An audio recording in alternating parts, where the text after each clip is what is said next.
예, 오늘은 지켜보는 사람, 지키는 사람이라는 제목으로 말씀을 나누겠습니다. 제가 예수님을 고등학교 3학년 때 믿고 찬양하는 게 너무 좋아서 찬양을 하고 싶은데 집에서는 혼자 찬양하기 쉽지 않잖아요. 그래서 기타를 배워야겠다 이렇게 각오를 하고 기타를 이제 수소문 했더니 친구가 쓰지 않는 기타가 한 대 있는 거예요. 그래서 그거 안 쓰면 나 좀 빌려줘라 그래가지고 그 뭐 한 몇 년 묵은 기타를 가지고 방학 때 여름 방학 때 2달을 방구석에 진짜 틀어박혀 가지고 기타를 열심히 준비를 했고 이 2달 만에 정말 기적적으로 기타를 연주할 수 있게 돼서 대학교 1학년 2학기부터 찬양 인도를 하기 시작했는데 그게 지금까지 오게 되었습니다. 오늘 이렇게 반주자가 없어서 물론 아쉽지만 기타로라도 이렇게 찬양을 할 수 있어가지고 저는 참 좋았고 감사했었습니다. 주일날 함께 예배 드렸던 필리핀 선교사님이 이렇게 예배 끝나고 나가시면서 은혜가 되었다 이렇게 하면서 찬양 인도자세요 이렇게 말씀을 하는 거예요. 아닙니다. 저는 그냥 아마추어고 뭐 전문적으로 찬양 사역을 하는 건 아닙니다. 이렇게 얘기를 했는데 되게 은혜가 되었다라고 말씀하시는 것을 보면서 참 감사했었습니다. 하나님께서 저와 여러분들에게 주시는 은사와 재능들을 또 잘 개발해서 주님이 필요할 때에 준비된 일꾼으로 쓰임받기를 축복합니다. 우리 옆에 있는 분에게 이렇게 좀 축복했으면 좋겠어요. 준비된 일꾼이 되세요. 준비된 일꾼이 되세요. 어저께 우리 병원장님께서 8년 이후에 2033년에 내가 무엇을 준비할까? 내 목표가 뭘까? 교회를 10개를 개척하면 좋겠다. 참 좋은 목표라고 생각을 합니다. 여러분들도 한번 생각을 해보세요. 저도 제 나름의 목표가 있는데 그 목표를 위해 오늘도 열심히 나아가고 있습니다. 하나님께서 그 목표를 이루어서 그 목표를 통해 하나님의 영광이라는 목적에 이르게 하실 줄로 믿습니다. 예, 오늘 우리는 지켜보는 사람, 지키는 사람이라는 제목으로 말씀을 나눌 텐데요. 나와 이웃의 관계와 공동체가 파괴될 때 그걸 지켜보는 사람이 있고 그걸 지키는 사람이 있습니다. 지키는 사람 중에서도 함께 지키는 사람이 있어요. 혼자 지키는 사람도 있지만 이걸 함께 지켜가자라고 격려하고 독려하는 사람이 있죠. 하나님은 우리를 지켜보는 사람이 아니라 지키는 자로 부르신 줄로 믿습니다. 또 지키는 것을 함께 지키는 자가 되어라라고 말씀하신 줄로 믿습니다. 창세기 2장 15절 하나님이 아담을 이끌어 에덴 동산에 두어 그것을 경작하며 지키게 하였더라. 아바드와 샤마르 하게 하셨다. 경작하는 것, 지키는 것. 이건 아담에게만 주신 사명 아니고 우리 모든 인류에게 주신 사명인 줄로 믿습니다. 저와 여러분들이 세상을 사는 동안에 하나님의 나라를 세우기 위한 경작자, 빌더이고 또 지키는 가이더이고 키퍼입니다. 저와 여러분들이 그러한 사명이 있다는 걸 기억하면서 오늘 히스기야의 말씀을 두 번째 나누기를 원합니다. 어제 히스기야는 성전을 깨끗하게 했습니다. 이 성전을 깨끗하게 하는 것은 우리의 마음을 깨끗하게 하는 것 같다라고 적용했고요. 두 번째는 제사를 회복했습니다. 그러나 이 제사는 개인의 제사를 넘어 열방을 향한 중보적 제사를 회복했다라고 했습니다. 세 번째 그는 감사를 회복했습니다. 정말 하나님을 떠났을 때 사람들이 하나님이 주신 은혜를 다 잊어버리고 감사하지 않았는데 그 히스기야는 정말 감사를 회복했었습니다. 오늘은 절기를 회복합니다. 그 절기가 무엇이냐? 바로 유월절인 것이죠. 유월절은 이스라엘의 시작과 함께 시작되어진 절기이죠. 출애굽기에서부터 유월절 어린 양의 피를 잡아 장자 재앙이 왔을 때에 하나님께서 그들을 6월 장자 재앙이 넘어가게 하심으로 이스라엘 백성 민족을 온전히 구원하셔서 이 이스라엘이라는 나라가 시작되어진 절기가 바로 이 유월절입니다. 그리고 하나님은 이 유월절을 매년 지키며 하나님의 구원과 은혜를 잊지 않도록 명령하셨어요. 그러나 다윗과 솔로몬 시대 이후에 이 유월절은 거의 200년 동안 지켜지지 않다가 오늘 이 히스기야 시대에 드디어 유월절이 지켜지게 되어진 것입니다. 30장 1절을 같이 한번 보겠습니다. 제가 읽겠습니다. 히스기야가 온 이스라엘과 유다의 사람을 보내고 또 에브라임과 므낫세의 편지를 보내요. 예루살렘 여호와의 전에 와서 이스라엘 하나님 여호와를 위하여 유월절을 지키라 하니라. 여기에 보면 지금은 남유다와 북이스라엘이 나누어져 있는 시대죠. 그래서 따로 지금 나라가 세워져 가고 있는 상황인데 히스기야의 명령이 무엇입니까? 에브라임과 므낫세까지, 즉 북이스라엘까지 같이 예배 유월절을 지켜야 된다라고 말하는 것입니다. 히스기야는 멸망 직전에 처한 북이스라엘을 향해 지금 너희들이 무너져가는 이유는 신앙이 무너졌기 때문이고 너희가 회복될 수 있는 길은 신앙이 회복되면 된다라는 걸 알려주는 겁니다. 즉 예배도 무너지고 절기도 무너졌으니 다 같이 다시 와서 지금 이제 아수르의 공격에 곧 무너지기 일보 직전인 너희들이 하나님 앞에 돌아와 유월절을 지키면 너희가 살 길이 열릴 것이야 라고 이렇게 말하고 있는 것입니다. 히스기야는 25세의 왕이 되었죠. 근데 그 아버지 아하스가 얼마나 많은 우상숭배를 저질렀습니까? 그런데 그 어두웠던 시대가 갑자기 뭔가 혜성처럼 딱 바뀌면서 히스기야가 성전도 정화하고 절기도 회복하면서 완전히 지금 이스라엘을 개혁의 길로 인도하는 것이죠. 말 그대로 혜성 같은 등장입니다. 그러나 이 모든 것이 과연 우연일까? 그렇지 않습니다. 예비되고 준비되어진 거예요.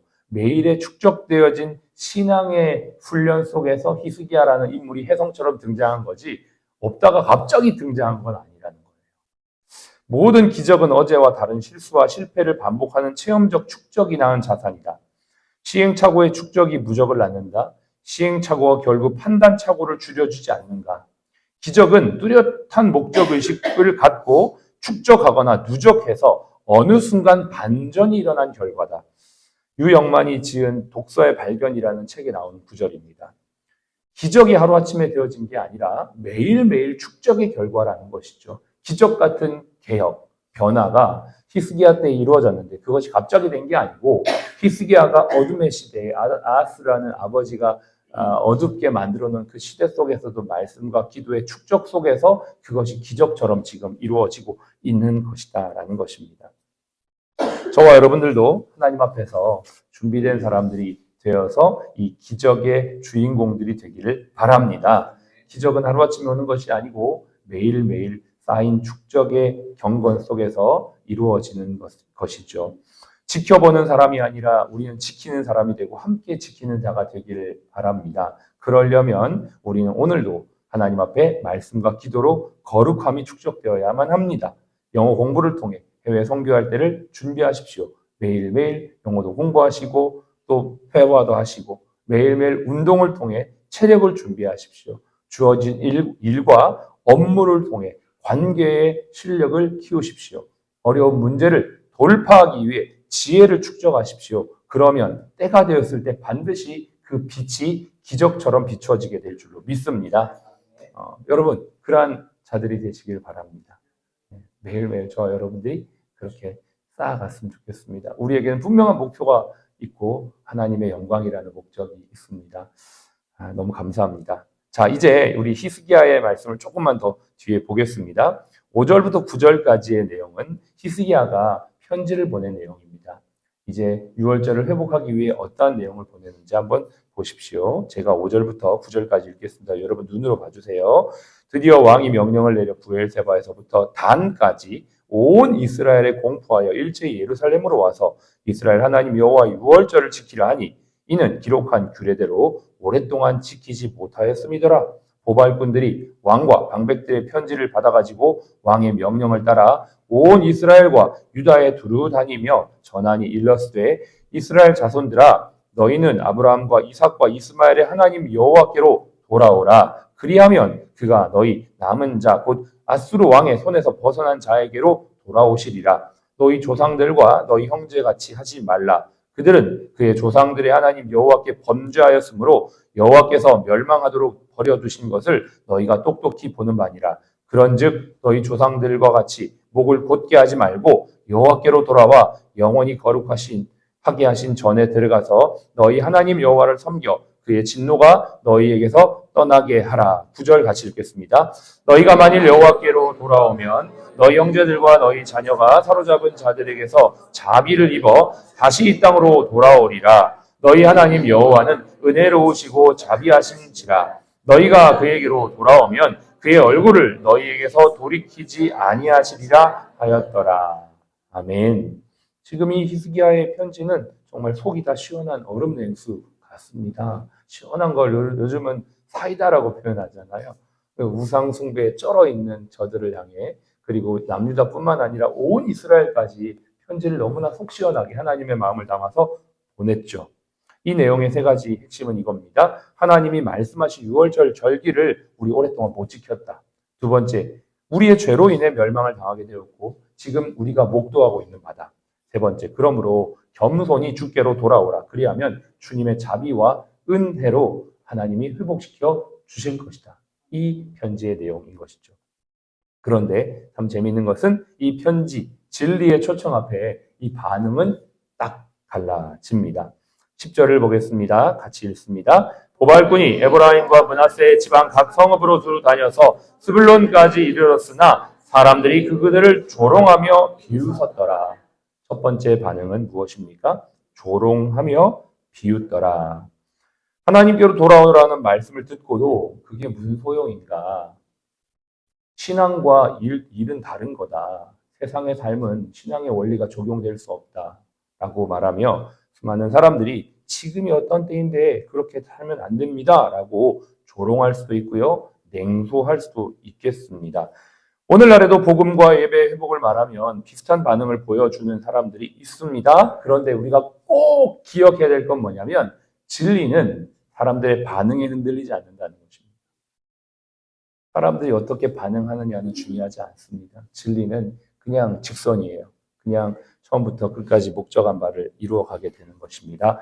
두 번째 반응은 11절인데요. 같이 읽겠습니다. 그러나 아셀과 므낫세와 스불론 중에서 몇 사람이 스스로 겸손한 마음으로 예루살렘에 이르렀고, 하나님의 나라는 대다수가 가는 길이 아닌 것 같아요.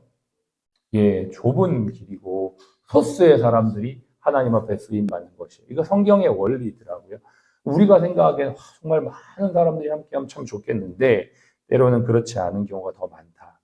그런데 여기에 보니까 스스로 겸손한 마음을 가지고 주님께로 이르러 온 몇 사람들이 있었습니다. 이곳에서 이렇게 하나님을 예배하는 스스로 겸손한 마음을 가진 분들이 계십니다. 200여 명의 직원 중에 우리 소수이지만 그럼에도 불구하고 하나님께서 우리의 마음을 움직이시고 이 아침을 예배하며 하나님만이 왕이심을 고백하게 하시고 하나님의 일에 일꾼들로 우리를 쓰실 줄로 믿습니다. 오늘 차를 준비해 주신 우리 여사님은 오늘 연차신데 전도사님이 없는 동안 저 차를 맡겨주셨대요. 저 차를 좀 준비해달라.